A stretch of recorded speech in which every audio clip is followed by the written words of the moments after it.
Okay, so today I'm making a sandwich, and I'm making my own sandwich materials out of some chicken that is pre-seasoned at the supermarket. This is some smoky Piri Piri chicken, 330 grams. I've used this before in stir fries and salads and things.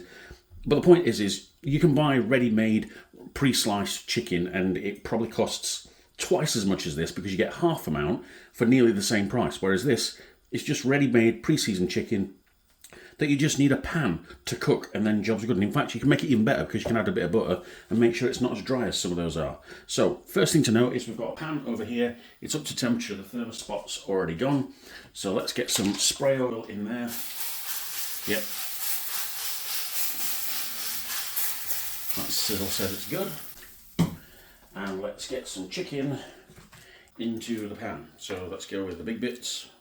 I've literally just opened this, so let's go ahead and open it up and then flatten it out. This probably could have done the hand ahead of time, but never mind. Shouldn't matter because they're only going to take moments to cook anyway.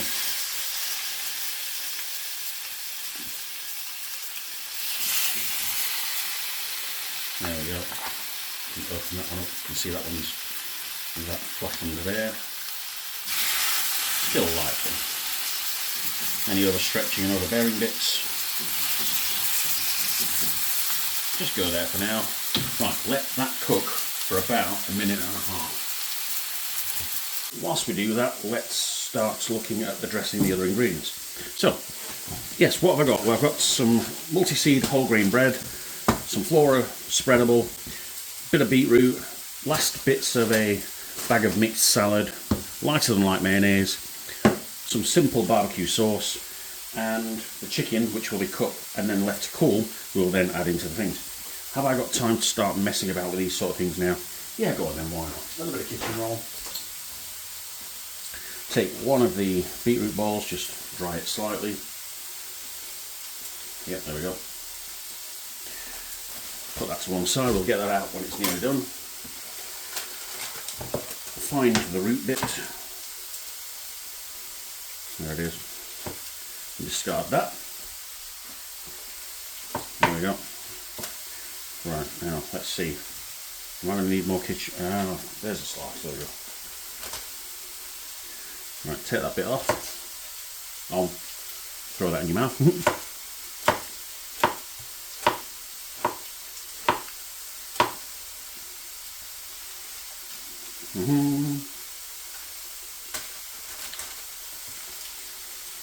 Well, we're going to do halves, and that's that dealt with. Let's just quickly check the colour. Oh yeah, that's already colouring. Oh yeah, that's done. Let's flip it over. There we go. 1, 2, 3,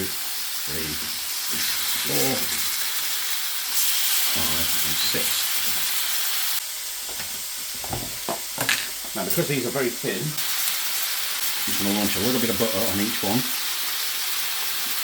Come on, play the game. There we go.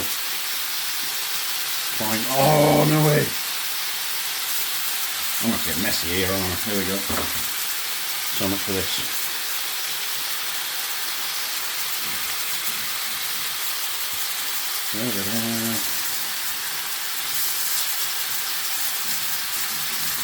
Best laid plans of mice and men often go awry. But the point is we're sort of basting it by just covering it in a little bit of butter. Stops it from going dry. Different tongs now because those ones are touch raw meat. Let's just quickly check on the undersides.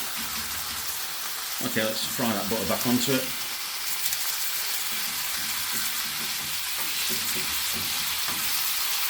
Delicious. In fact, those tiny bits are probably done, so we'll have those out.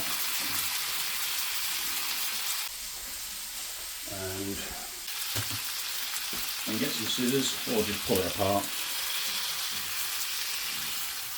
There we go, that's cooked to perfection. Woo! I'll bring it over, shift those two. Oh yeah. There we go.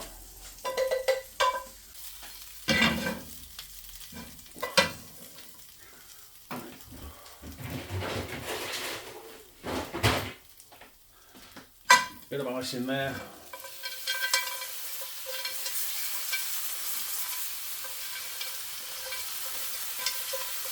There we go.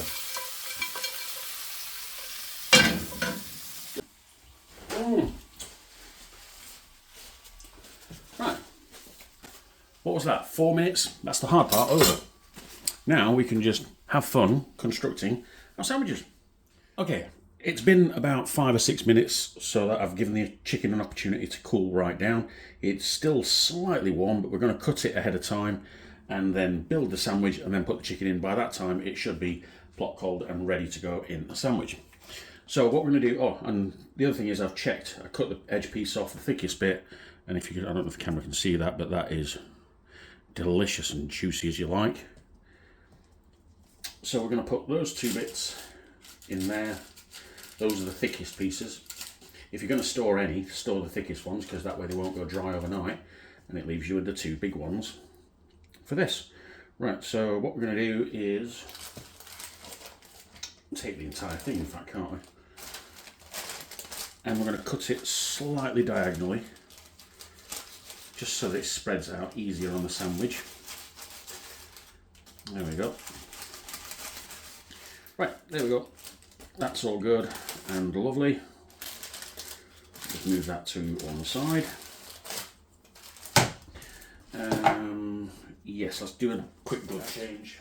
Okay, quick glove change, because I don't want to be putting my greasy chicken fingers inside the bread or handling the other things. So what we'll do is we'll get 4 slices of bread.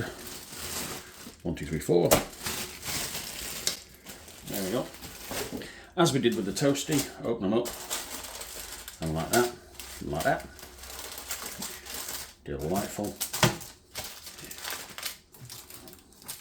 It now occurs to me that I use these air fryer liners for a lot of things other than air frying.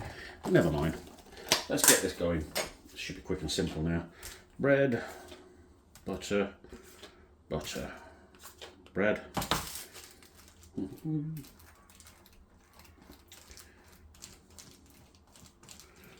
I'm going to imagine that I've skipped forward this bit because this is probably going to be about 30 seconds to a minute of a man buttering bread.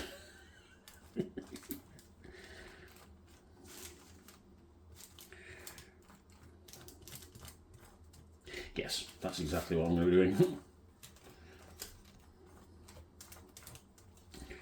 Or I could just fast forward it. Yeah, do the fast forward, isn't it?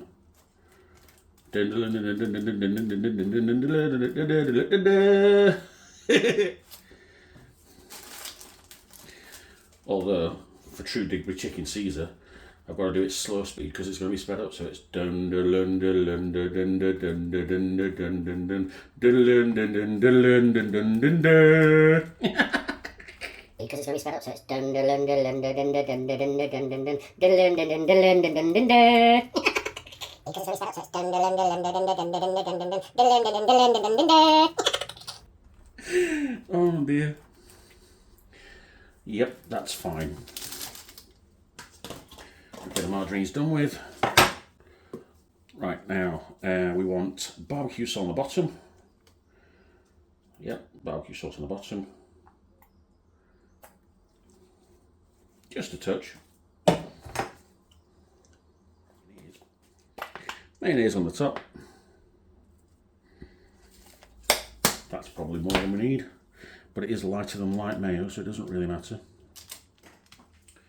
Tiny bit of pepper onto the mayo. Okay, what we're doing next, we're doing the chicken.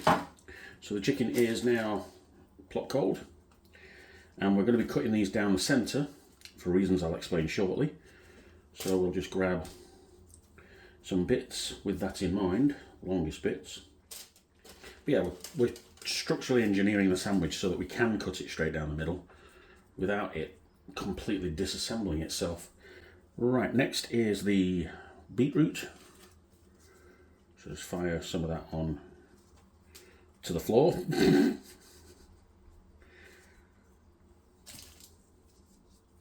Fortunately, I've got more slices than I probably need. Or the exact amount bar a fragment. Lovely. Right, they're going to use all the salad so we can stick our hands in here without any real problem. That includes feeding the floor a little as well. Right, now the seal and cut. Let's go with, there we go. There we go.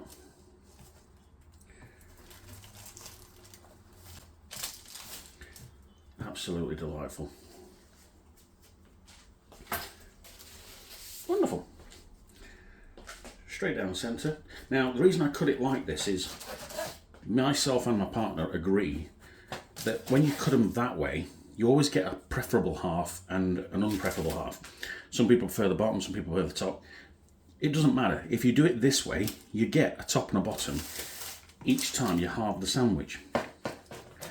So, for instance, if you have half this sandwich and then half later, you've got the exact same sandwich twice over, rather than, oh, I had the best half, and then half an hour later, no, I've got the rubbish half. You're probably going to lose interest. Right, and finally, bagging it up. Quickly wash the hands, and then get 2 resealable bags.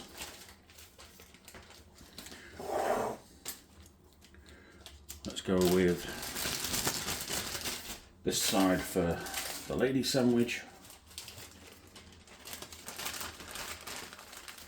Right, one last magic trick. Get to the sandwiches.